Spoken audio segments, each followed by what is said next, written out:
Professor Xenophon Koufteros is a full professor of supply chain management at the Mays Business School, Texas A&M University, where he holds the Jenna Calvin House Guest Professorship in Business and Eppright University Professorship in Undergraduate Teaching Excellence.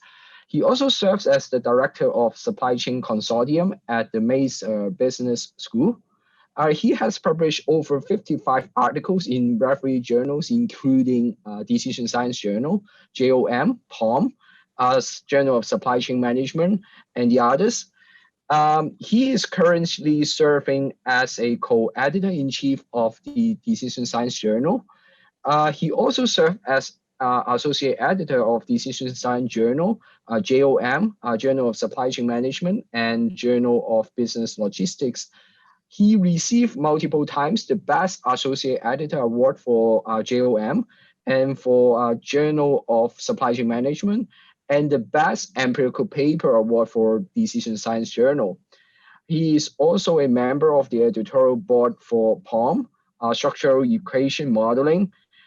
He currently conducts research in sourcing decisions when ethical considerations are evoked. His recent studies are behavior in nature and involve an experimental methodology. His prior work addressed integration issues in the realm of supply chain management with a product development and innovation focus.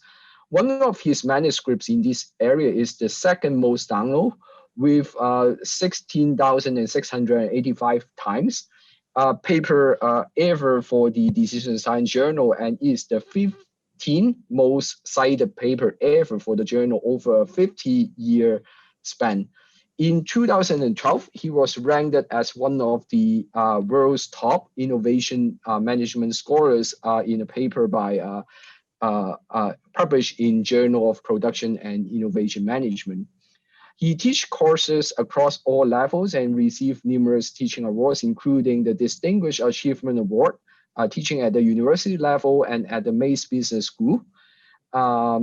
In 2018, he was designated Post and Coins course top 50 undergraduate business professors global recognition. In 2020, he was awarded the Eppright University professor in undergraduate teaching excellence. Without further ado, I would like to welcome Professor Koufteros to share his research. Thank you very much. Thank you very much for the warm welcome, and welcome everybody to this seminar. I know it's about 9 o'clock at night, so hopefully I'm gonna be very animated, and I have a very colorful personality, so I think that's gonna come through my slides. You're gonna see a lot of colors on my slides, which is unlike many academics. So I would like also to welcome my former PhD student, Xinji Jia. Xinji is gonna be joining Renmin University coming up in the fall. So he's moving back to China in a couple of weeks. He's presently an assistant professor at DePaul University in Chicago. So first, what I'm gonna do is I'm gonna give you some information regarding Decision Sciences Journal. This is a journal that has been publishing papers for 51 years now. So it has been one of the main journals in our area of operations / supply chain management / decision analysis for at least 5 decades. I became an editor-in-chief on January 1st, 2020. And then I was joined 6 months later by Sri Talluri. The previous editor was Mark Ferguson out of University of South Carolina. He became an executive associate dean, so he couldn't continue anymore. So we have been very, very active in trying to elevate the status of the journal, and we're trying very hard to get into Financial Times 50 journal list. As you know, the journal list is coming up this summer, so we have been trying very hard to elicit support from different scholars around the world. So decision sciences, for those of you that may not be familiar, or some of the PhD students that are perhaps in their first year and they're not aware, we are focusing primarily in operations slash supply chain, information systems and supply chain management, operations management, but we're very interdisciplinary in nature. We will take papers from marketing, from finance, logistics, management, as long as the gist of the paper is related to supply chain or information systems. So we're working very much on the interfaces between the main areas of our focus and all the other disciplines within the business domain. Now, there is a distinguishing factor for Decision Sciences Journal, and I have implemented these from day number one since I took over as an editor-in-chief. We have a policy that all of the manuscripts have to be motivated and informed from direct interactions with relevant constituents. So if you're working on a paper on logistics, we want you to get out of your office and go talk to logistics officers, go talk to companies, 3PLs, go talk to executives, transportation and traffic. Get out of your office, that's our message. If you're working on healthcare, go talk to healthcare administrators, go talk to doctors, whatever relevant constituents, and you have to motivate your paper from real issues that you attained through these interactions. And then we want you to exploit these opportunities and look at your assumptions. Many times we receive papers where the assumptions, they are citing another paper from 2002 for assumptions. And it's like, get out of your office and go get those numbers directly from the constituents instead of relying on data that has been published 20 years ago. So you have to work on projects that are real, from real quandaries by the industry, and inform your study from those interactions. DSJ publishes 6 issues per year, and we used to publish about 6 papers a year. Now I moved it into 7 papers a year. Our acceptance rate right now is 7.5%.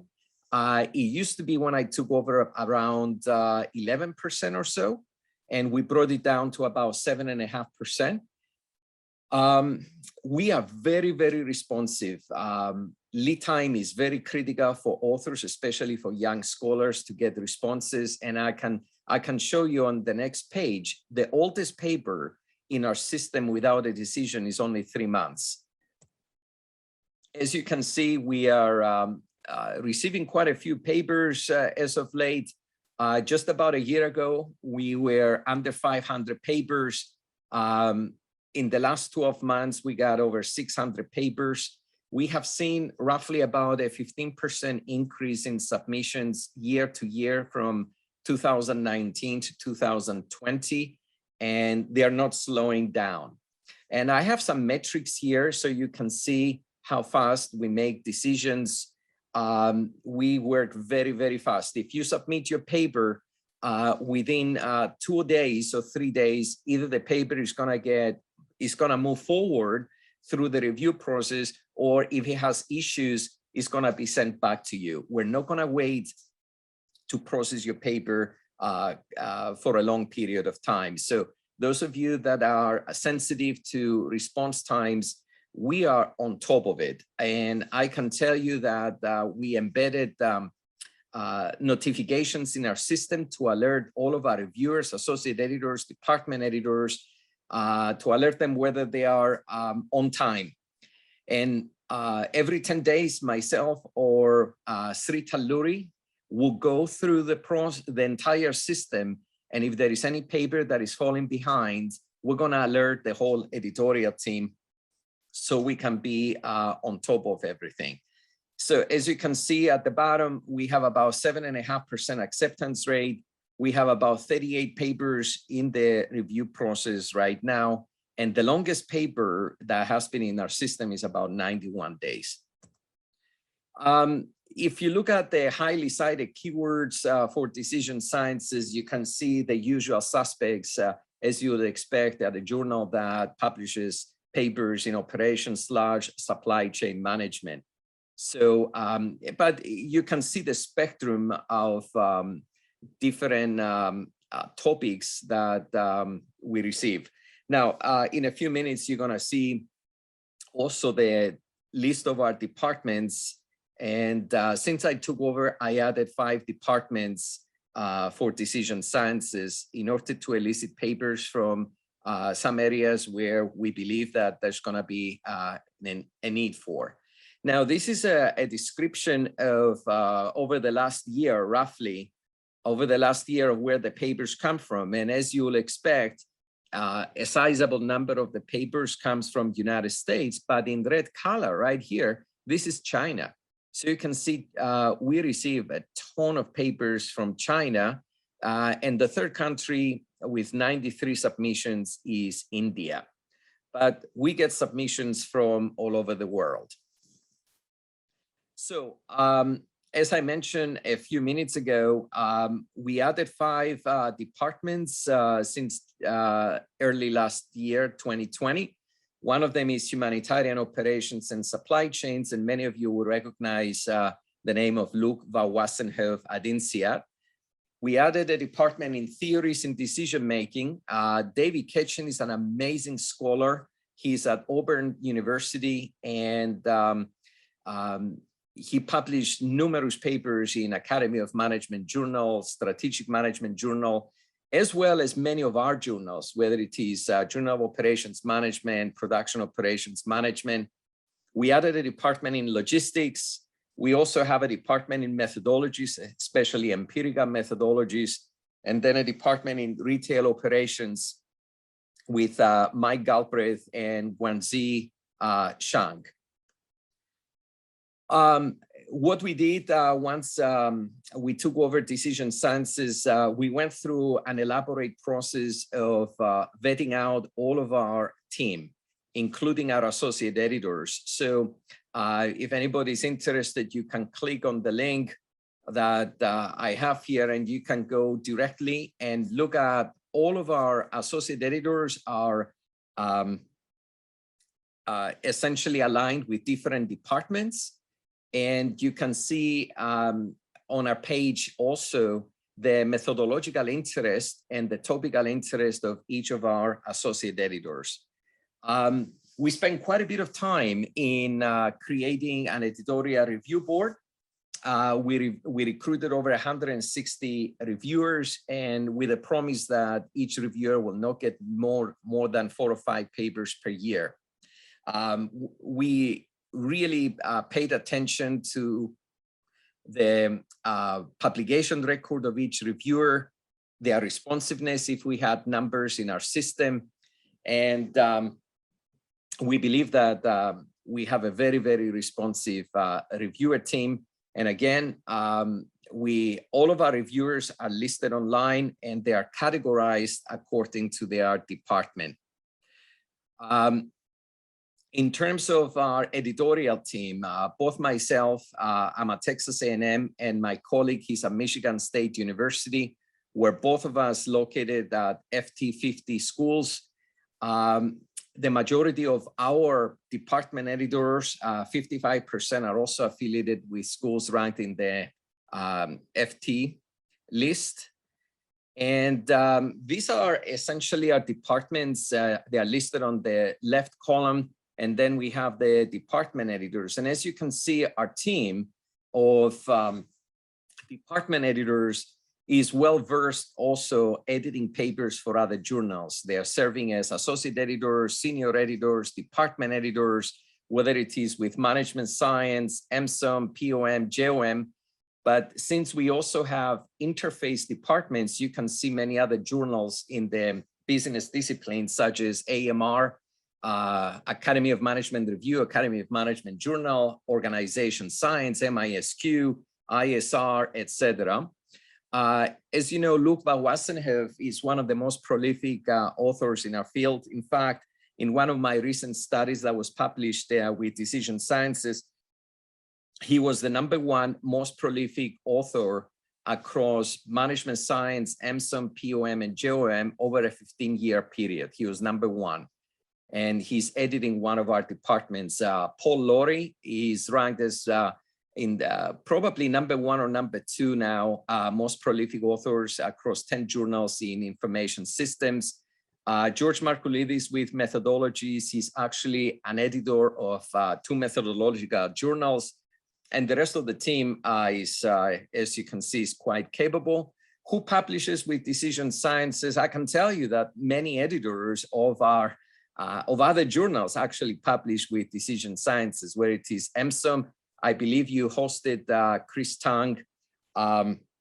He was the editor of MSOM, and he published with Decision Sciences. The editor of POM published with Decision Sciences, and numerous editors of JOM published with Decision Sciences. If you look at the top 50 scholars in the world based on a recent study, and again, it's across 4 major journals, half of those published with Decision Sciences, and the great majority of them actually within the last 2 years. The top 6 scholars in the world have actually published with Decision Sciences, and 5 of them just within the last couple of years. So this is the list of the most prolific authors around the world over a 15-year period across 4 journals. As you can see, everybody marked in green color are the ones that publish in Decision Sciences, and the great number of them just in the last couple of years. We have 57 papers that have been accepted with Decision Sciences, but not officially published yet. About almost half of those are actually affiliated with FT schools. Now, we went on a campaign to get Decision Sciences in the FT50 journal list. So we elicited support from top scholars in the world. And this is the list of some of the individuals that are vouching for Decision Sciences. Many of these are top-level scholars around the world. And you recognize some of the names such as Alida Roth or Chris Tang, for instance, or Luva Wassenhoff or Prashad Yadav. So how is the journal doing in terms of impact factors? We're working very hard to get those impact factors. If we had this presentation about 10 days from now, we will have the latest impact factors. They are to be announced on June the 30th. So we expect that probably we're going to grow quite a bit. Here's an alternative measure to the impact factors. And as you can see, even with this measure, our impact factors are going to be increasing. Now, we are listed, there is a journal list that has been created by a variety of different schools, and Decision Sciences is listed as one of the top empirical journals. Even though we publish analytical work as well, they placed us within the empirical journals. Here I give you some perspective in terms of the growth of submissions over the years. And as I said, we're growing at the rate of about 14%. We instituted a lot of other changes in terms of policies, trying to streamline the journal. And I described a lot of these changes here. We recognize also the top papers that have been cited and the top papers that have been downloaded over the last 50 years. So I'm sorry I ran through this presentation fairly fast because I want to emphasize primarily the research component. If anybody has any question, please save your questions and I can address them after the presentation because we're going to have a question and answer session towards the end. So I will start also the presentation.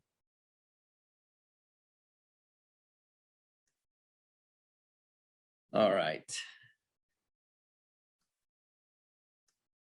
So we have been working on this topic of ethical decision making for at least around 5 years now.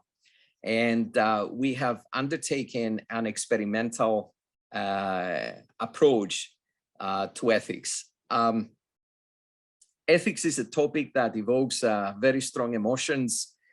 It doesn't matter in which country you are. I'm going to be citing a lot of different examples here to stimulate interest about the topic of ethics, and specifically within the area of supply management. Supply management is sort of a synonym to purchasing, sourcing decisions that we have to make. This first presentation that I have is going to be, in essence, a presentation about taking a snapshot of decision making. And my colleague's presentation that is following up is going to be longitudinal in nature, recognizing that human beings make decisions over time. So we wanted to take a more longitudinal approach and study behaviors over time. So what is ethics? In fact, I have the advantage, I'm actually Greek. So the word ethics comes from the Greek word ethikos or ethos, which in essence is about the character of somebody, okay? So somebody that has character wouldn't be engaging in practices that currently in modern society will be considered improper. Here are some examples, and I'm gonna run through these examples fairly fast. Here's a guy, it's interesting that he goes by the nickname of Fat Leonard. You can look him up online, who this guy is, but he essentially bribed an entire Navy of United States. You cannot believe that he bribed more than 250 individuals. Many of them were high-level generals at the Navy in order to secure purchasing contracts with the US Navy. This guy is from Malaysia. So he will offer all kinds of bribes in order to secure the contracts. He will offer all kinds of gifts and money and even Lady Gaga tickets to solicit information. That's what he was doing. He was soliciting information about where the US Navy vessels will be, especially in Asia. And he will contact the generals, the admirals, in order to move those boats to his yards in order to do work on them. Here's some other examples. Even I'm Greek, but these are some embarrassing stories. A whole island in Greece declared themselves to be blind so they can get government benefits. At the bottom, here's a story about the defense minister of Greece. He ended up being in jail because on a procurement contract with a German manufacturer, he received bribes about 120 million euros, which be about $130 million. I mean, these are very big bribes in contracts. Walmart, some of you are familiar with Walmart. In essence, in order to fuel the expansion of Walmart in Mexico, they were paying bribes to different officials. So the retailer had to spend, at the time where I got this information, more than $400 million for compliance purposes and penalties. Here's another story, a more recent story of a company that was essentially bribing officials in India in order to secure contracts again for their bottling operations and to attain orders for government. So the company had to pay $20 million to the US Department of Justice. Here's another example. Many of you are familiar with Kraft Heinz. You know, when you use ketchup, many Americans use ketchup on their potato fries, and one of the most known brands is Heinz ketchup. Well, this company also had an issue with their purchasing group. Essentially, they were working with their suppliers to manipulate the reporting of the billing in order to lower their spend in a given quarter. Lower spend means they have better financials. That means they can probe the stock market, the stock price for the company. My point is that whether we look at United States, we look at Asia, we look at Europe, we have ethical considerations and corruption everywhere. And as long as we have human beings that are motivated by greed, you are going to have situations like that. Here is the Corruption Perceptions Index of 2020. The more red the color, it means that there's more corruption. I'm happy to tell you, since you're located in Hong Kong, you can see down here, Hong Kong is actually one of the least corrupt places on earth. They are ranked number 11 in the world. And then as you go, you move to the extreme right side of this slide, you can see some of the countries that are not very, they are not doing very well when it comes to corruption and transparency. So how do human beings process ethical situations? Well, the first step is moral awareness. As a human being, first you have to become aware that the situation that you're working with evokes ethics. If it doesn't even register in your mind that there are ethics involved in this decision, then you're less likely to act ethically. So after awareness, we have moral judgment. You're going to have to judge whether this is something proper to do or not proper to do. Is it ethical or is it unethical for me to take this action? After we have the judgment, then you form what is called the moral intention. Moral intention is whether you're actually going to pull the trigger and act ethically or unethically. And finally, is the action. And a lot of the research that has been done in ethics literature has followed this four-stage model of ethical decision-making. Our focus primarily is on action. A lot of the research in the past has looked at this four-stage model, but they haven't really looked at action. For us, we actually have measures of all of them. And of course, we have the action. Now, this model, of course, is influenced by individual factors.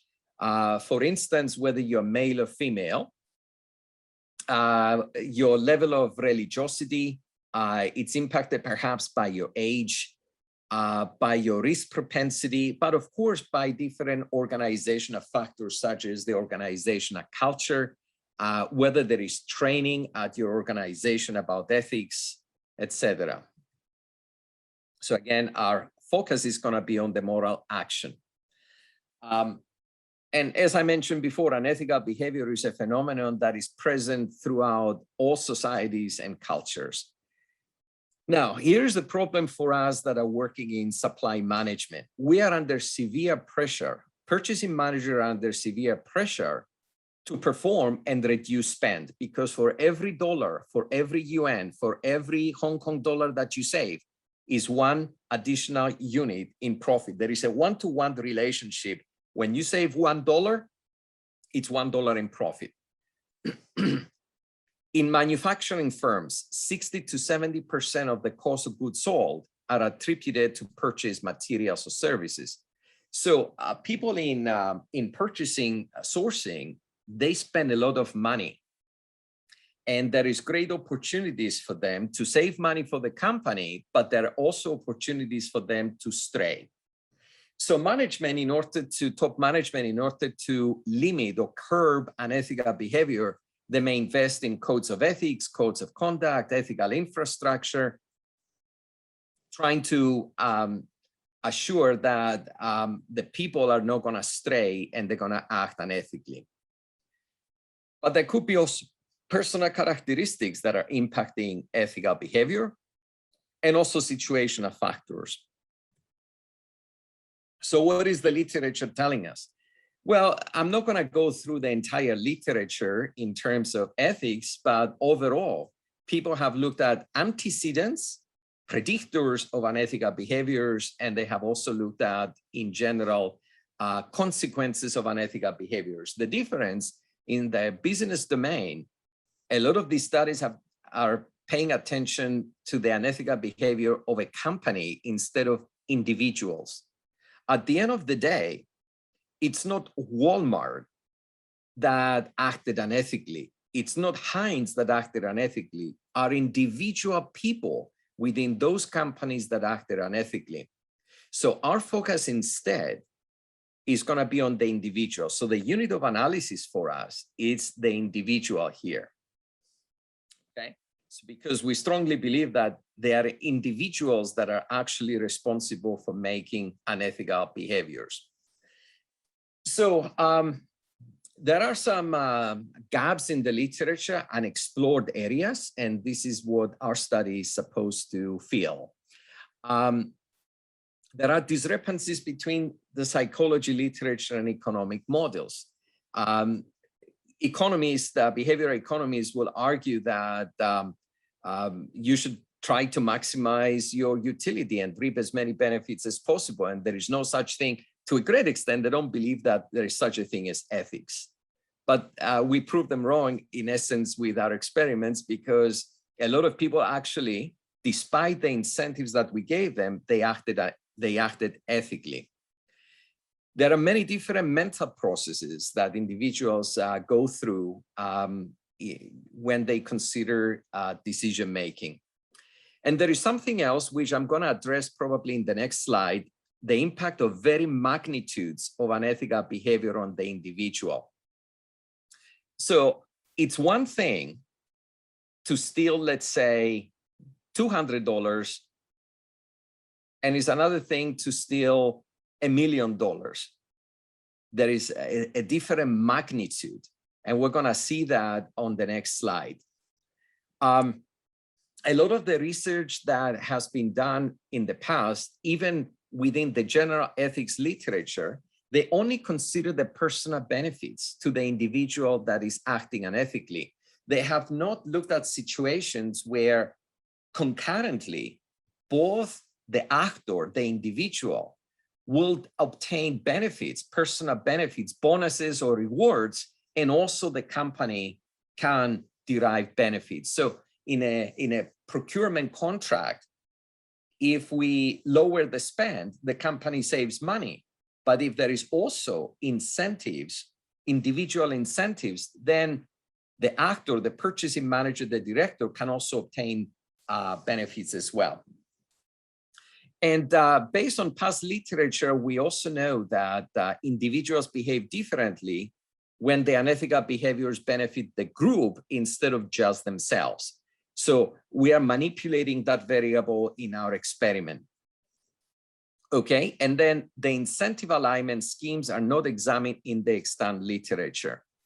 How we compensate individuals for their making ethical versus unethical decisions. And then what about when are we going to disperse the reward? Is that if somebody acts ethically or unethically, are we going to reward them immediately, or they're going to have to wait some time? So how does the time make a difference on decision making? And what if the decision that we make invokes quality and safety considerations? How is that going to play into the psychology of the individual that makes the decision? Now, I mentioned earlier that the magnitude of decision-making makes a big difference. And we believe that our research is revolutionary in this sense. So let's pretend you walk into a room and there is all these bins full of money. There are no cameras. Nobody saw you getting into the room. There is no way anybody will find out. So you get in the room and all of this money is available for you. It's not your money, but it's there. Would you consider taking even $1? Well, there is a big psychological hurdle regarding the decision to take none, zero, versus even taking one. Even taking one makes you feel a little bit uncomfortable because you are crossing a line. However, the difference, what if you took $374 already, and now you consider taking one more to move to 375? The psychological impact on the individual, you can tell that is different going from 0 to 1 versus 374 to 375, because 374 to 375 is also $1 difference, but you have already crossed the line. So incrementally, the psychological impact may not be there. And what about the impact of just taking it all? How is that going to impact your psychology as an individual? So in some respects, we're addressing this issue in our research. So what we did, we believe that the best way to approach this is through an experimental approach, and specifically a lab approach. I have a lot of slides regarding our lab experiments.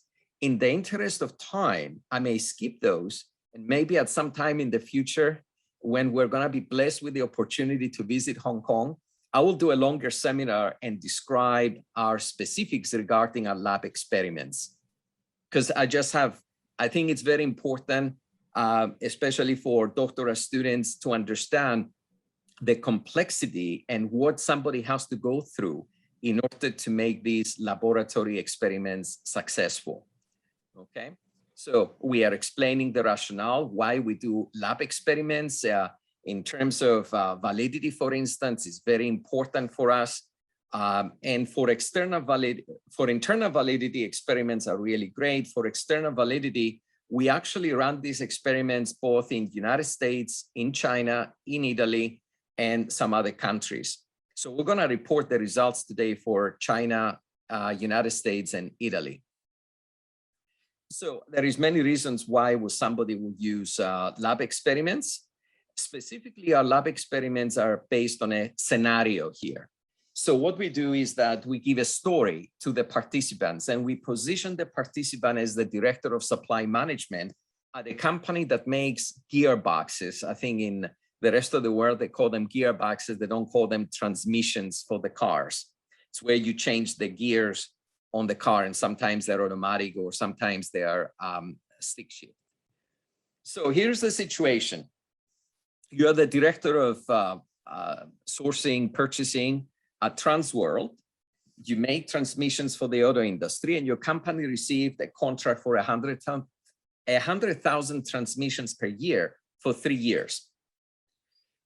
Now, subsequently, your company is going to buy the transmission cases from a supplier. You went through the process of qualifying suppliers, and 3 competent suppliers submitted their sealed bids within a specified timeline. And this is the pricing. As you can see, the lowest price is $1,000. Technically speaking, because these are already vetted suppliers from a competitive bidding process, the company that has the lowest bid should get the contract. But what happens is that one of the other companies sends you an email and says, hey, we have done business in the past. If you tell me what the lowest bid is, I will reduce my price even by 4% below that. So all I'm asking you, please disclose the lowest bid. Now, as you might be aware, some of you that work in the area of purchasing, sourcing, you'll know that if it is a sealed bid, you're not allowed, technically speaking, it's not the ethical thing to do to disclose the bids of other firms. So that would be unethical if you disclose the information. It would be even worse if you disclose information, but that's deceitful information. You're not even saying that it's $1,000. You may say it's $900 because what happens is that you're the only one that knows what the lowest bid is. So there is a asymmetry in terms of the information. Now, at the same time, the vice president has instituted a target price of $980. And as you can see, the lowest bid was $1,000. So you cannot make a bonus if you don't share the information. You have to bring the price below 980. So if you disclose the information and it's $1,000, then the price will go to $960 and you're going to get a small bonus. So here is the 3 potential decisions you can make. if you don't share the information, the contract will be $1,000. You cannot take advantage of the 4% discount, and you're going to be acting ethically. You can share the information, report the true lowest bid, which is $1,000.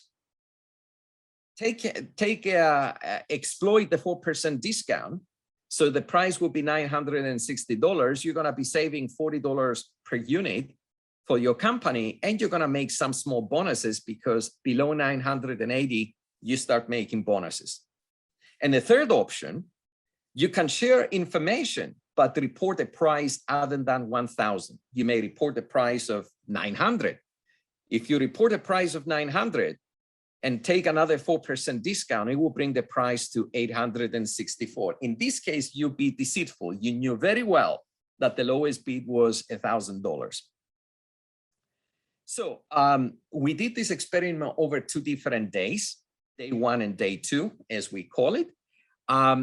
On day number 1, before we even gave the scenario, we didn't want to sensitize the respondents ahead of time. So we measured demographics, short-term versus long-term orientation. We measure individual values, moral identity, the degree of ethicality, morality, the ethical infrastructure, whether it's codes of conduct, frequency of encountering codes of contact, etc. So after we collected all that information, we had the subjects read the principles and standards of ethical supply management that are furnished by the Institute for Supply Management. And specifically, I'm putting in color certain elements of these principles as they relate to confidential and proprietary information, and we give them specific examples of what constitutes confidential information, such as price and other related elements, contract terms and conditions, sealed bids, and requests for quotations. In essence, we did that in order to make sure that everybody understands that sharing that kind of confidential information is unethical. To be sure that everybody understood that, we actually had a quiz. Everybody had to take like a small test. And if they didn't pass the test, then they couldn't move forward on our experiment, just to be sure they understood that sharing information is unethical, especially confidential information. So what happened is that we came exactly 1 week later. We refreshed the memory of the participants about the scenario, because we wanted to give a week for people to think through this scenario and to actually make a decision. So very important, you have to be able to keep track the behaviors over 2 different times. So you have to have identifiers that you know who is who. And we also gave some information that the lower bound of what you should be reporting is $780, because there is no way that a supplier can actually furnish these transmission cases below that. So what did we manipulate? We did a lot of different experiments. And what are the variables we manipulated over these experiments is the beneficiary. Who is going to benefit from sharing this information? Would the bonuses be individual? You're the only one who is going to benefit, or all of the employees at the company are going to take something home with them in terms of reward. The timing. Are we going to dispense the reward immediately, or you're going to have to wait some time until you get the reward? The safety, we manipulated in the sense that if you reveal the information to the supplier, you found out that the probability of failure of these transmissions is twice as high as the norm. Would you still do it? Then we manipulated punishment. For many of the experiments, there is no probability of getting caught. But then we ran also an experiment where there is 5% probability of getting caught, and then 20% probability of getting caught, and then losing everything. So would you still do it if there is punishment, perhaps? And then we ran also an experiment where we doubled the potential reward and see what will happen. So let's see, we also measure post behaviors. We ask the individuals to report with their own words why they made certain choices. And then we have a lot of Likert type scales to measure why did somebody behave in a certain way, ethically or unethically. And I'm disclosing to you here also that there were cash rewards for those participants. If you acted ethically, like in real life, you took zero money with you. But if you acted all the way unethically and deceitful, you could take as much as $10 with you. In the experiment where we double the reward, somebody can actually make $20 US. If they acted ethically, they take nothing, however. And this is prorated depending on how deceitful somebody was. So this sort of captures all of our experiments that we run. And as you can see, altogether, we had more than 3,000 participants across the different structures. And as I noted, we ran these experiments Texas A&M, Arizona State University, Italy, China, and we ran it with some practitioners. I'm still collecting data when it comes to practitioners. So we had realism checks. As you can see, this is on a range, from 1 to 7. So most people thought that this is very realistic. Again, I'm not going to go through the intricacies of our experiments. I have a lot of details here. It was almost an equal split between between male and female. Most of the participants, they were students in their early 20s. And I also break it down by country regarding the data analysis that we had. So here is some results here. Some very basic descriptives, but they are very telling. This is all participants across all experiments. And this is very disheartening in some respects, is that if you add up those that are unethical and deceitful, it's over 50%. Only 48% of the individuals that participated did not reveal confidential information. Even though we told them, even though they took a quiz and they knew very well they are not supposed to, they did anyway. About almost 14% of them, they revealed the information and they were truthful. The lowest bid was $1,000. But then 38% of the people acted deceitfully and they reported a price below 1,000. Now, if we exclude the experiment with punishment, you can see that it's even higher, right? This is about 53, almost 54% of the individuals actually disclose the confidential information. Now, in all of our experiments that we ran so far, male is always worse when it comes to being deceitful than women. There is only one experiment we ran where women were actually more deceitful than men, and I'm gonna share it in a few minutes. But it doesn't matter which country, you can see that the male deceitful is 40.5 versus 36.1. This is across all countries and all experiments. Now, if we take out the punishment treatment, again, there is 5 points difference between deceitful for men versus deceitful for women. So if we wanted to look at if there are any country effects, you can see definitely United States at 33.2%. So in essence, 1 out of 3 acted deceitfully. 18.6 in the United States were unethical. They just revealed the information, but they were honest in terms of it was $1,000. Now look at this number right there.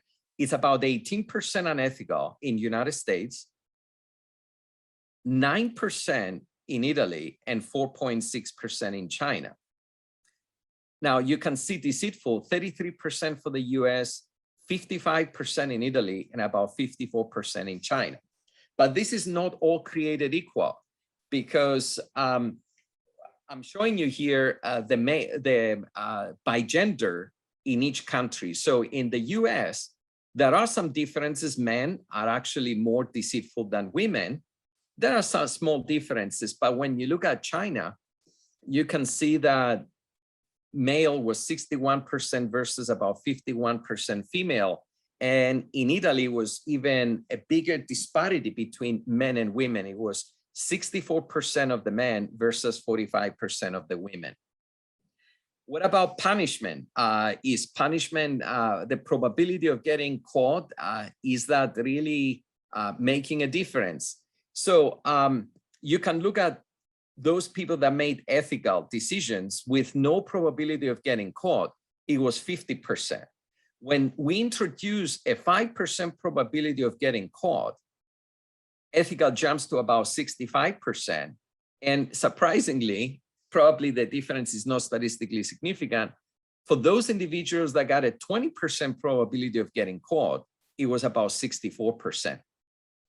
Practically, even the mere threat that there is a 5% probability of getting caught curbed quite a bit the unethical behaviors. Essentially, when you look at these numbers, especially this row versus this one, so what is happening is that the movement is not necessarily on those that are deceitful. You see these numbers, 32.7, 30.8, and 30.5. Those are roughly the same, give and take a couple of points. The difference is those that are unethical, right there. The shift from 17% goes to 4.5% to 5.8%. So, and then I'm breaking it down by gender, and the same story again. Even the 5% probability, it did the trick. So what if we double the rewards? What if we double the rewards? So what happened is that we ran the other experiments over 2 days. We came back a week later, and all of those people that acted ethically, right? In United States, roughly about 50% of the people acted ethically. We came a week later and we sort of doubled the potential reward and see what happens. And what happens is that, look at the female. It was 38.4% and it jumped to 52.6% deceitful. For male, it didn't really. In fact, for male, it even went lower. So what happens is that we are surmising that for men, in general, even with a small reward, potential reward, they will act unethically. There is a higher threshold for women. And here we double the reward. Instead of $10, it became $20. And in the description of the experiment, of course, we double the potential reward for the company. So here is an interesting thing here. Before they did the experiments, before we did the experiments, we asked every individual to report their level of morality. The funny thing is that the most deceitful subjects self-reported that they're the most moral people to begin with, but then their behavior was really something else. So we also measured their perception of morality after the experiment. And of course, those people that are deceitful, after they did what they did, they felt remorse. So there was a significant drop in their sense of morality. The t-value is -11. So now this is just to give you some descriptives. We did manipulation checks. We ran big analysis on, there is two different types of analysis here. One of the analysis is in essence, whether you're gonna act ethically versus unethically. So the part on the left looks at a variety of different variables. We're controlling for a lot of different variables, and then we have our manipulations, the timing, the beneficiary, the country, the safety, punishment, a lot of interactions. And then we took those people that acted unethically and we ran separate analysis to see what determines how far somebody would go. And we found, of course, country makes a difference, and gender and the timing of the reward, etc. We have a lot of interesting results here in terms of the interactions and interactions between the gender, the country, and some of our main effect variables. I mentioned that we already ran these experiments with practitioners as well. The results are not statistically significant because we need probably around 400 of them, and we only have about 160. So we need to improve on our sample sizes here. So I finished with my part of my presentation. Sorry, it took me a little bit longer. Zinji, do you want to be broadcasting from your computer? Yeah, I'm going to share my screen here.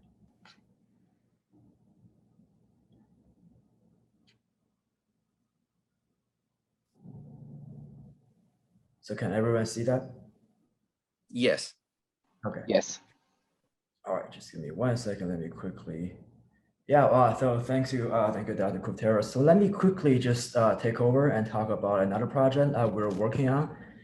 So I'm going to go over that pretty quickly, given the interest of time. We do want to leave enough time for the Q&A session. So as you can see here, so this project we're working on is actually about another dimension of ethical decision making. So we want to look at the dynamics in how people behave over time. And so the motivation here is pretty straightforward. So what we observe in real life is that when it comes to corporate unethical scandals, they're rarely just one unethical decision. If you look at this report from ACFE here, they actually found that those corporate fraud schemes usually endure for months or even years. So what happens is that they found that the median duration of an ethical scandal is 16 months. So within this 16 months, there's multiple things going on that together form this big issue here. Just to quickly give you one example here. So BAE Systems, which is a British defense contractor, it turns out that they paid 30 million pounds to a Saudi Arabian prince every quarter for the last 10 years. So what happened was that that prince was in charge of that national defense contract, and BAE Systems wanted to get a business. So they pay the bribe every quarter for 10 years. So we're talking about not one decision, but 4 times 10 unethical decisions over time. So our research question is really straightforward. So how do people approach ethical decision making in the long term? And so we're going to look at how people behave in repetitive decisions.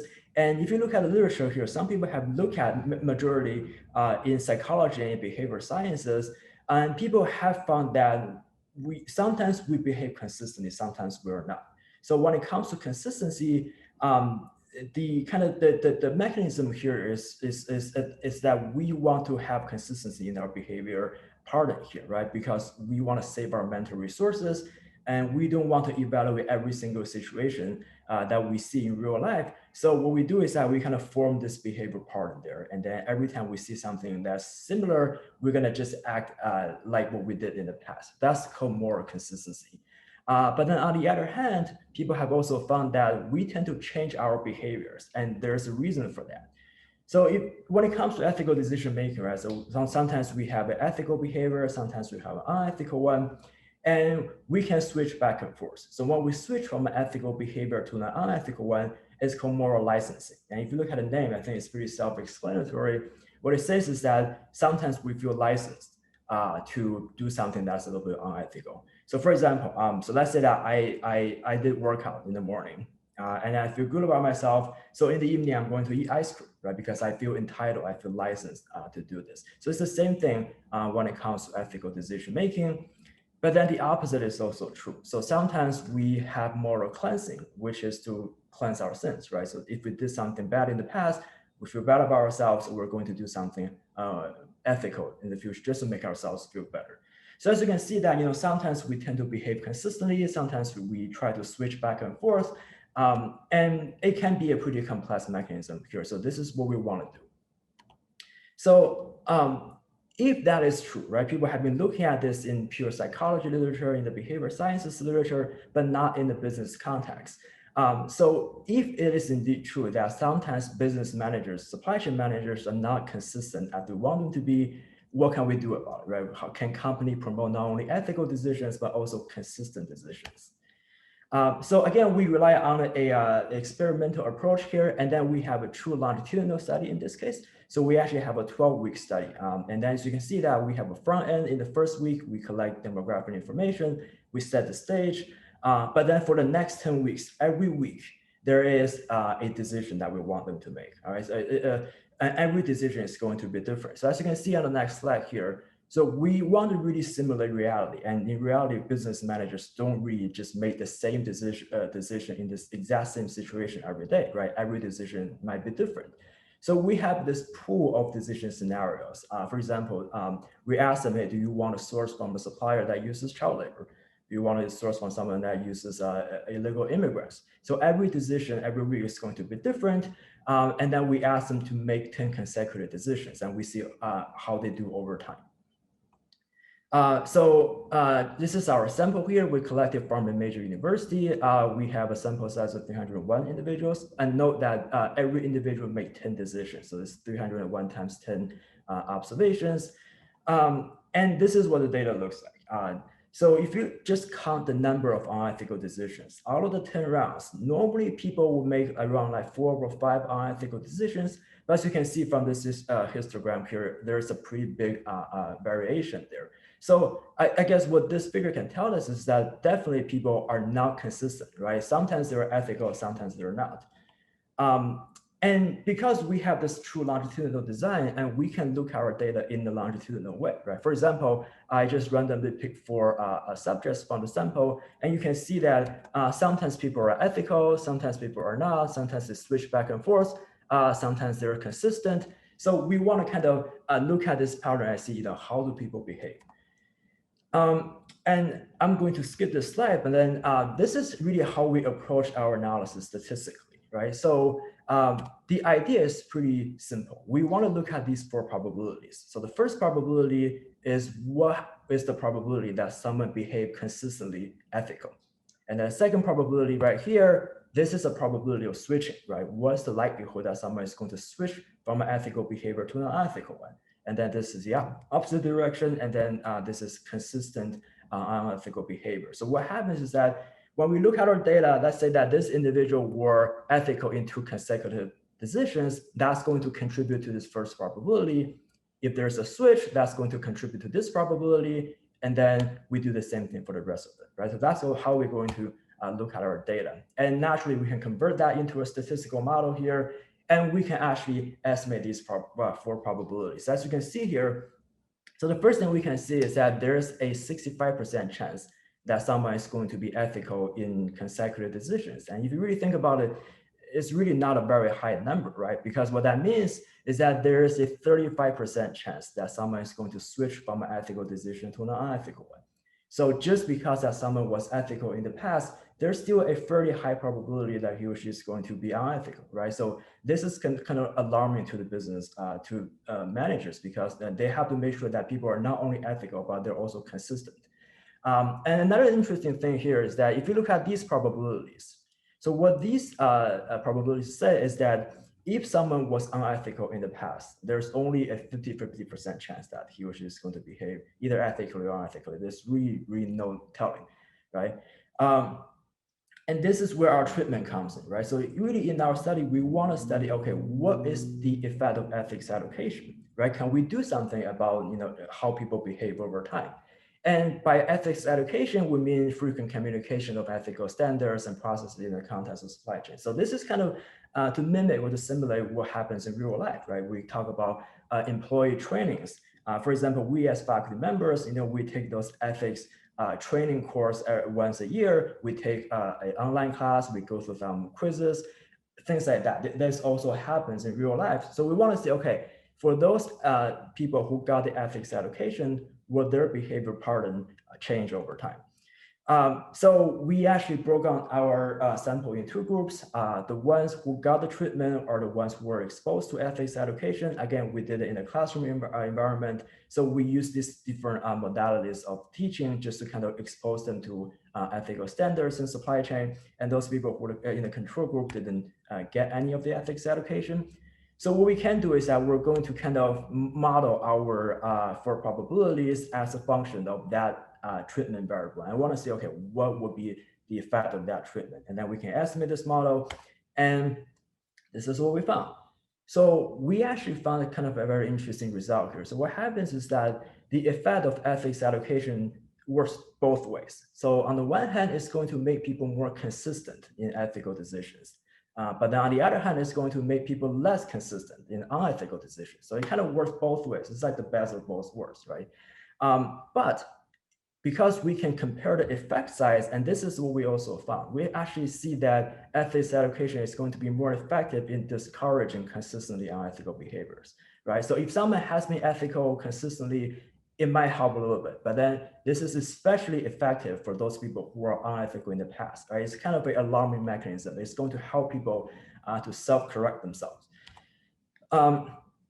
And this is kind of our first part of our main result. And then we actually conducted a second study using the same design in 2019. And then we have another sample here. So we actually replicate our results. And we actually felt that the results that we got are consistent between the samples. And even those four probabilities in terms of the numbers, they're very close to each other. And then because we have another sample, we could actually extend our study here. So because we're looking at things over time, right? So is it also possible that ethics education is going to change over time as well? What would be the effect size, right? So what we can do is that we can extend this model. We allow the effect size to change over time. And this is what we found. So we actually found that the effect of ethics education is going to increase over time in terms of promoting ethical behaviors. But then it's going to decrease over time in terms of discouraging consistently unethical behaviors. And if we plot this, this is what we see. Right, in terms of making people more consistent in ethical decisions, it's going to start low, but then it's going to increase over time. And it's going, ethics education is going to be very effective at first in terms of discouraging consistently unethical behaviors, but then you can see that the effect sizes drops very quickly. So this is really, our main results here, right? We actually find that first of all, people are not consistent, right? At least not as consistent as we would want them to be. We do switch back and forth between ethical decision and unethical decisions. And we found that ethics education is going to have an impact on both directions.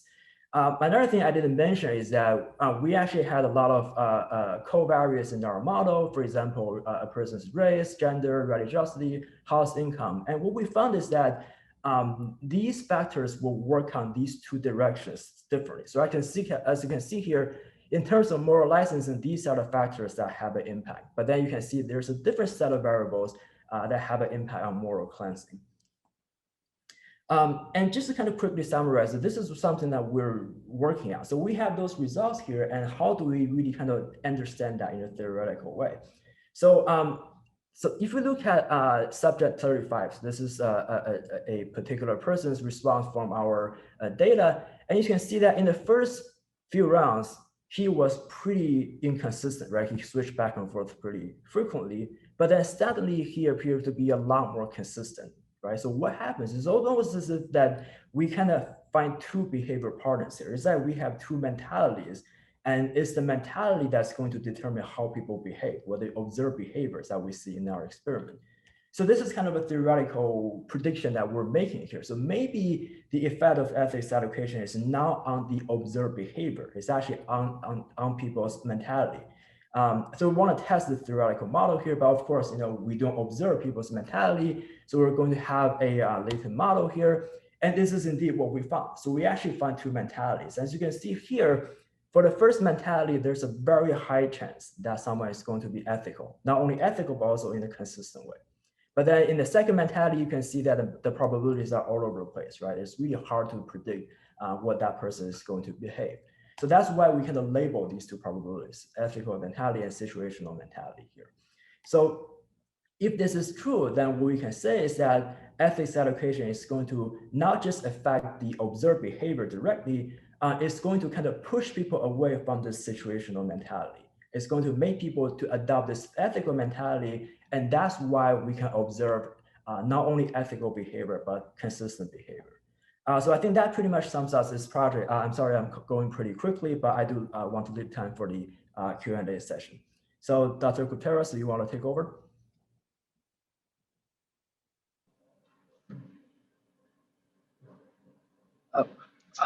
Professor Koufteros, maybe you can unmute yourself. Yeah. All right. I guess we have a couple of questions both of them from Derek.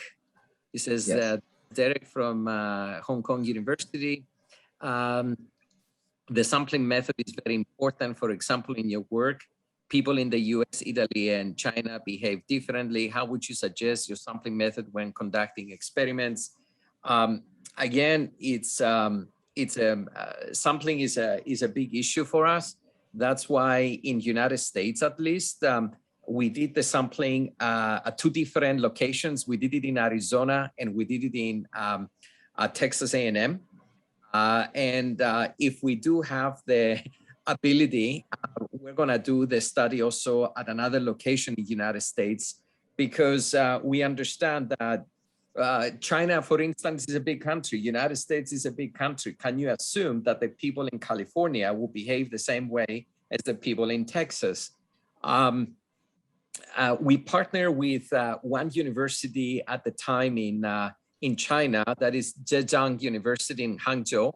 And hopefully we're gonna do these experiments. I'm working to do these experiments in another area in China. And perhaps if one of you has an interest on this type of experiments, we can do them in Hong Kong as well. So very important that you have to have a more representative, if you will, sample pool. So yes, it is important. The second question, when working on a decision-making problem, typically there is an objective. Profit and ethics appear to be conflicting. In this line of research, how do researchers incorporate profit and ethics together in an objective? Well, in the first experiments that I described, there is a definite profit maximization type of motivation by top management in our description. The industry was suffering, and that's why the vice president has instituted the bonus system to reduce spend. So the company obviously wants to reduce spend, and if you can get it down to below $980 per unit, then the company will save significant money. Maybe it's going to stay afloat. So there is definitely that economic incentive, but there is always in decision making is the conflicting motivation to maintain your ethics, and that is really what we try to tease. So you have to have some sort of an incentive, as you stated, economic incentive, and then it's counterbalanced by ethics. Now, in real life, there may be certain things where they can be in harmony. In real life, perhaps you can approach some of the suppliers and work with the suppliers to change their practices in the long term, so they don't use child labor, for instance, or they don't pollute in a river in Brazil or whatever. In the short term, for the purposes of our experiments, we did have those 2 sort of conflicting incentives, and we wanted to see what human beings will select as their decision. I forgot to mention also that in the longitudinal experiments, there was also personal incentives that we offered up to $20 US. If somebody did the right thing and they didn't award the contract to a supplier that, for instance, abuses women or uses child labor, etc., if they acted ethically, they make 0 money. But if they acted unethically, then they made $2 for every one of those rounds for a maximum of $20. And again, you can see that with the human behavior, pure economists will say you should try to maximize all profits and reap benefits when you can.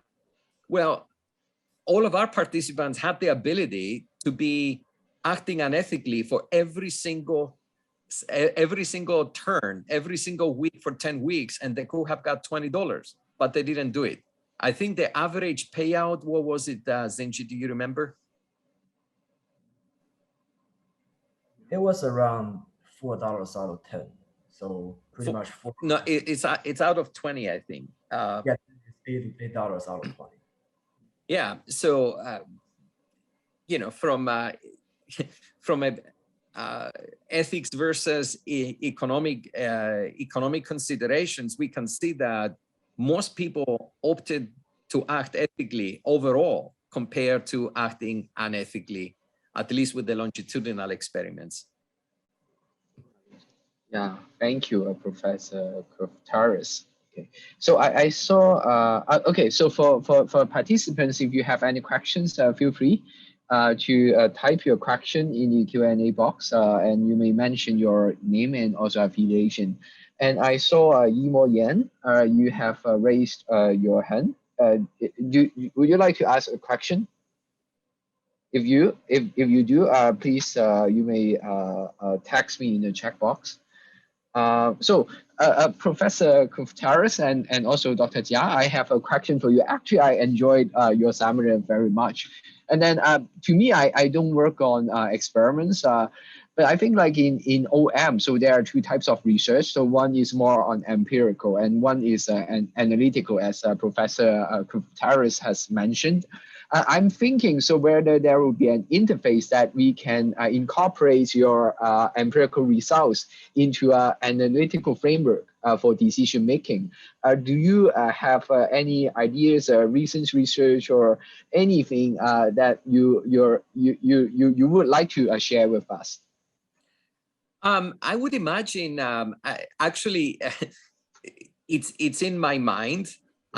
Do those and get colleagues that are working more on the analytical side to join us, because I think it would be a much more powerful proposition to go to a journal and say, we did this empirical experiment, and then we also did this analytical work, and we can find, I hope, consistent results between the two. I haven't pursued that as of yet because I'm still in the process. COVID-19 did really bad job on us because, you know, with these experiments, we have our labs, and that's where we take the participants to do the experiments, and all of a sudden it threw a curveball at us. So it put us behind with practitioners. To be honest, it's a great idea. I don't have specifics right now on how to approach it, because in my mindset, my next sort of empirical experiments, and I'm searching into it, is to do actually neuroscience experiments. We have an amazing lab here at Texas A&M where we can track, you know, the pupils, the eyes. We can do controls on the skin and the brain scans. And we would like to actually do longitudinal experiments and see over time whether in the brain scan you can see certain movements for those people that are acting unethically versus ethically. But definitely, I will start thinking about it. Maybe by next time I come to Hong Kong, maybe we can have a more fruitful discussion on how we can use analytical modeling. Now, to be honest, in our earlier studies with Xingqi on the longitudinal, we use Markov chains, right? I mean, if you think about it, what you did last period, right? The longitudinal last period may have an impact of, you can either change your state and move into a different state or keep the same state. So we actually run the analysis using dynamic Markov chains. So we can move further into that direction. Right. Yeah. Yeah, thank you. I think this would be something that we may explore when you are in Hong Kong. When you're in definitely. Hong Kong. Yeah. So may I ask one more question? I think in your experiment, I think it was very impressive. Because you really gather participants from different parts of the world, and then so you were you really had a great sample size. Was that how did you make it? So you had incentives for the participants, and then so you had let's say a very big grant for your research. So I have a research grant that I ran the experiments in the United States, and I used the same research grant to run the study in Italy. But it was such a pain because you can imagine the bureaucracy here, trying to issue payments to Italian participants. They gave me such a hard time, but I ran also experiments in Spain. I don't show the results yet. There were a few observations in Spain, Finland. So what I would like to do with universities that want to partner with us, we want to use the same exact process. So in China, what we did in terms of paying rewards, it was $10 maximum in the United States for my experiments, which is equivalent to getting 2 lunches for American kids that go to a university. So I believe in China, we had something about 60 UN, 60 Right. out of, and then in Italy, we had about maybe 7 or 8 euros, because that would be equivalent of getting 2 lunches. So we maintained the rewards to be equivalent across the different countries. And in China, they funded their own study. Right. So I have some money. If somebody doesn't have their own funding, perhaps we can use some of that money. Right. Yeah. Thank you, Professor Koufteros. And yeah, so are there any further questions from the floor? Okay. Okay. So let's see. Okay. If no, I think we are almost 10:30. So may I take this opportunity to thank again Professor Koufteros and also Dr. Jia for the very insightful seminars. We really learned a lot. I actually enjoyed very much your research. I learned a lot from your research. I hope that the pandemic will be gone soon, and then we can invite you both physically to visit us here, and then so we can start our research on combining analytical modeling and also empirical studies for some great impactful research.